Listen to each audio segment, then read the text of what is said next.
Alors, déjà, de quoi parle-t-on? Gouvernance de l'information. L'idée de la gouvernance de l'information, c'est de piloter l'information de façon transverse. C'est ça l'objectif.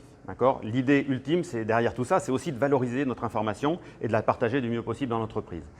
Historiquement, on sait que dans les entreprises, on a une tradition de piloter le flux financier, par exemple, au travers de la direction financière. De la même façon, on pilote le flux humain avec une DRH. Ben là, pour l'information, c'est la même chose qu'on essaie de mettre en place chez nous, chez Libera Aerospace, à savoir un pilotage transverse de ce flux d'informations.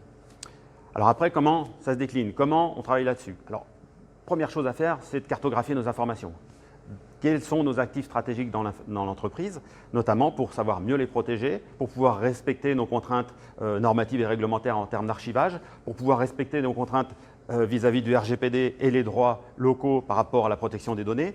Voilà, tout ça, c'est des axes sur lesquels on a travaillé. Donc, ces axes sont liés en fait à des familles d'informations. Il y a différentes familles d'informations, il y en a 7 au total, dont 5 majeures, parmi lesquelles la donnée sensible, donc l'information sensible, l'information à valeur probante, on va retrouver l'information personnelle, etc., etc. Donc tout ça, c'est notre framework en fait, sur laquelle on travaille depuis des années chez Libera Aerospace pour mettre en place cette gouvernance et la décliner dans tous les processus de l'entreprise.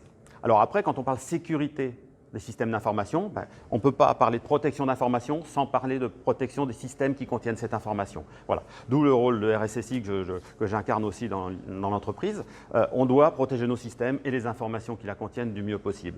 Alors, dit en 2 minutes, c'est rapide, hein, on ne peut pas tout résumer en si peu de temps, mais je vous invite à aller voir des travaux qui ont été réalisés par différentes communautés là-dessus, dont GouVinfo par exemple, qui est une plateforme qui travaille sur la gouvernance de l'information. Vous aurez énormément d'informations complémentaires là-dessus, et je pense que voilà, il faut déjà s'imprégner de la démarche et ensuite voir et s'adapter à l'entreprise dans laquelle vous êtes pour pouvoir mettre en place une telle démarche.